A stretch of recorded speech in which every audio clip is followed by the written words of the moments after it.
Ladies and gentlemen, my name is Ellison Cruz, and for what feels like the first time in forever, I have two perfectly content sleeping kittens on either side of me, and I'd like to welcome you to the title screen of Ori and the Will of the Wisps, which is something we haven't seen in about 10 episodes or so. So I figured we would go ahead and show off some of the additional things that this game has incorporated into its options system, since we kind of briefly touched on it last time. Doesn't that sound exciting? Also, there goes the game stuttering again, something it's been doing quite often. So just as a quick rundown, we have our general stuff that we've seen before, although damage values is something you can put on in case that's something that interests you. We caught a glimpse of that with our friend who tells us all of our stats. Not super enticing to me. Gonna return off motion blur. We have our controls that we can also, change should we so desire, it looks like. I didn't even know that was a thing, but cool. Thanks for letting me know. Also, we have leaderboards and achievements. I mentioned this before, but the little portraits they have for each of these are so good, and I wish I could blow them up somehow, but clearly not possible.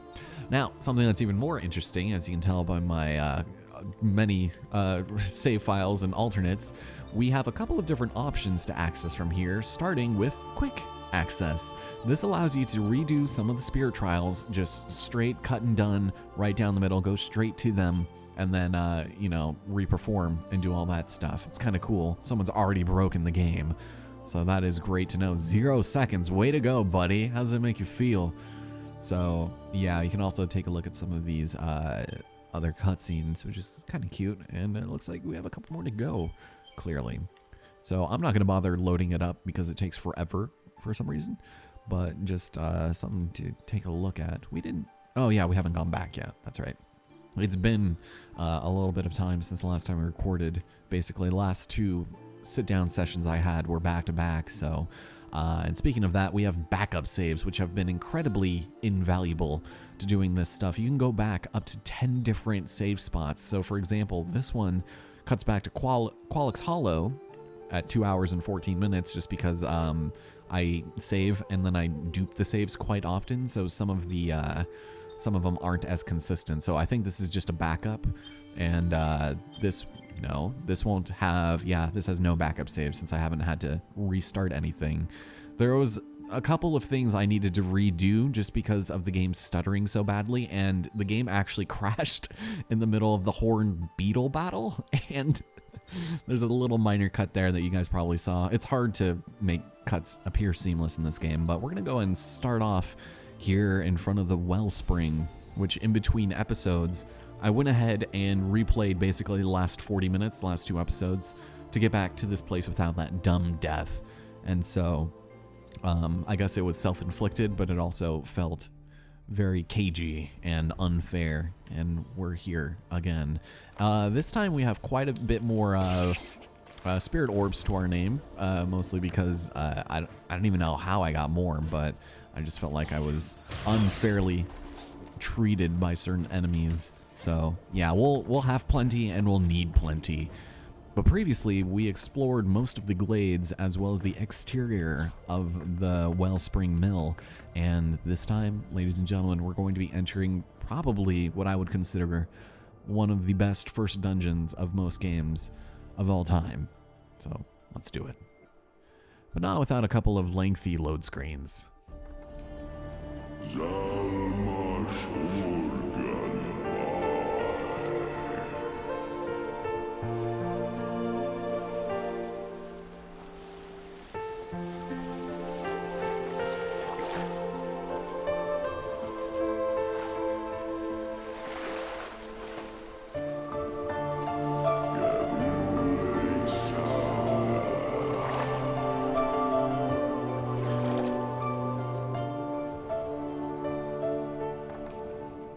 Oh, our friends back home, it was like Karo and Gumo, I think were their names, something a little unusual.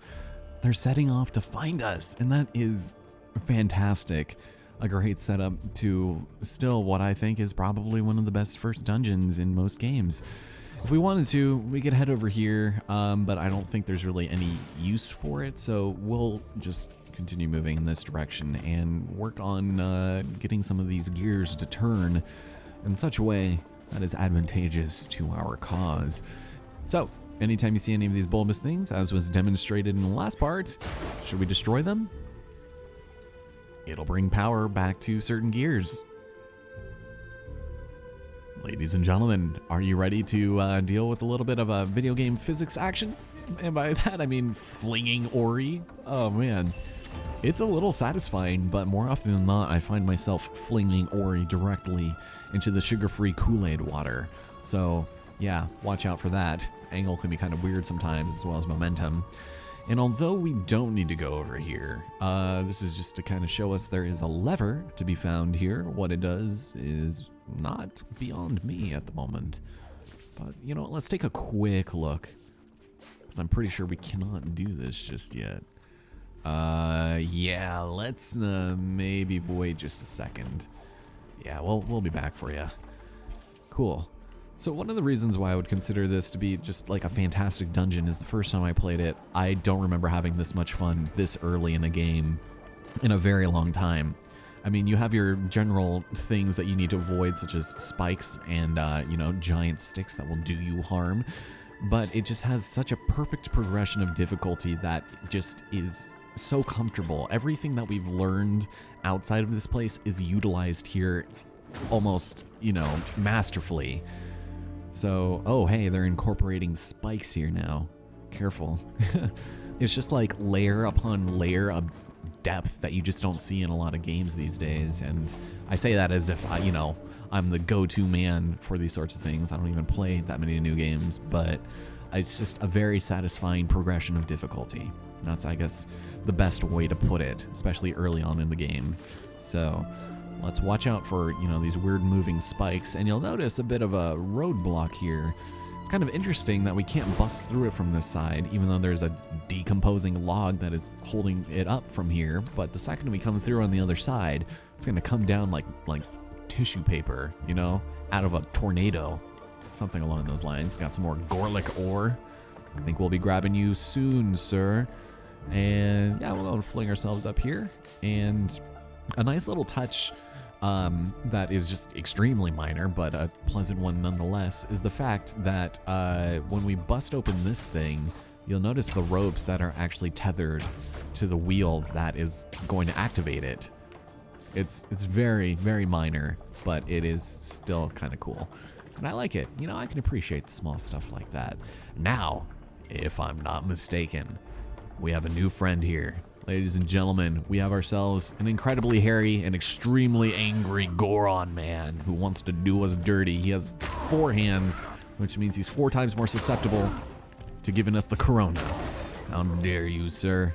But he goes down pretty easily with a couple of smashes to the face. Just later on, he might get a little annoying, so be on the lookout. I think, let's try this. Hey, there we go. Woo, woo.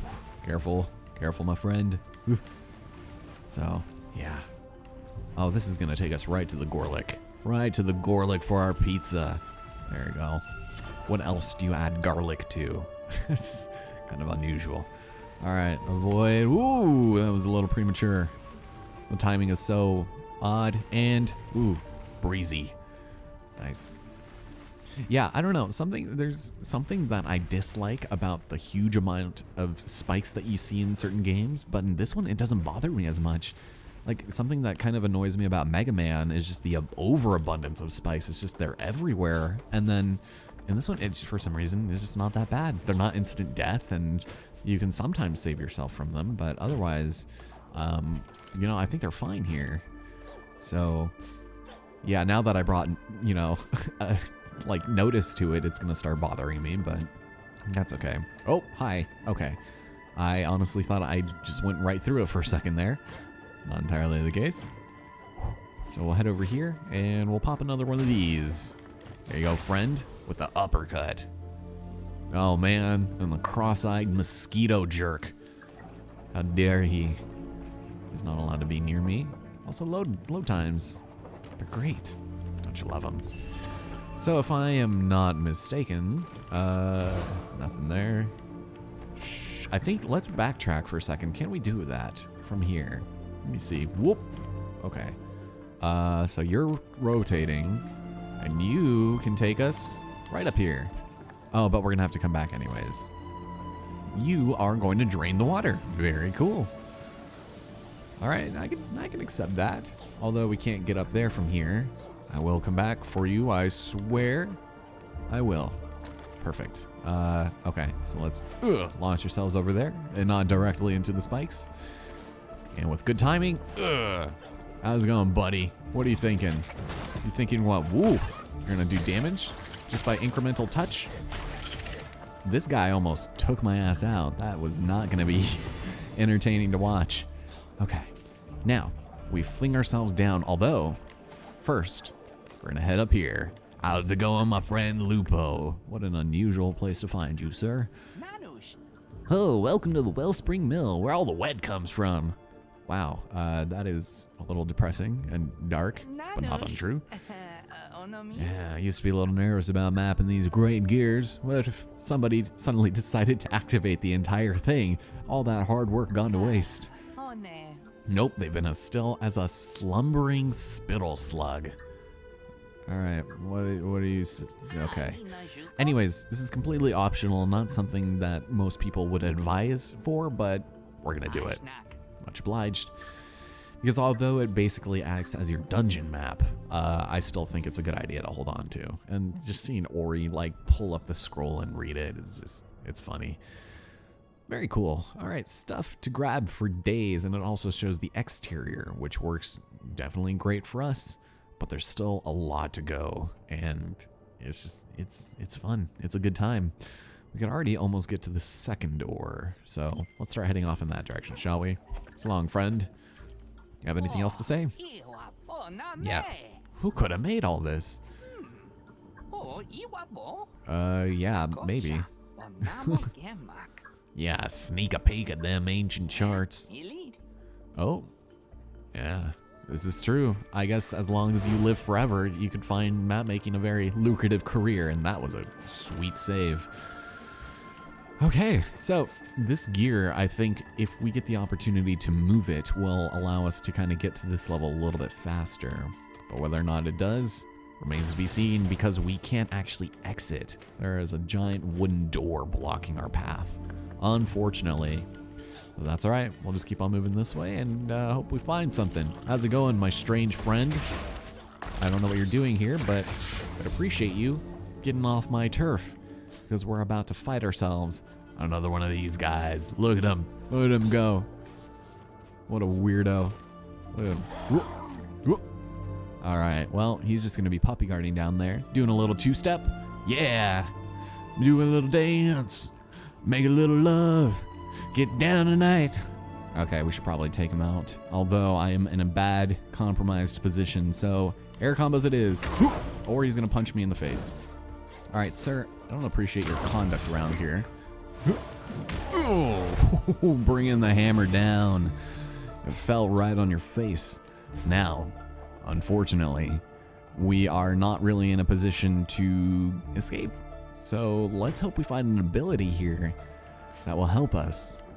And it would be kind of bad game design if they didn't. This is, oh, it's nothing. Okay, this looks like there would have been a secret. Good to know. Ladies and gentlemen, we have ourselves the ability we desire. Let's grab it.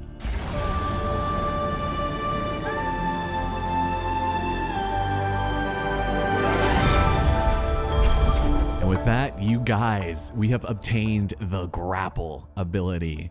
So using left bumper near hooks or blue moss, we can pull ourselves over to them and do incredible things as far as movement is concerned. We can also get a shard later that allows us to grapple enemies.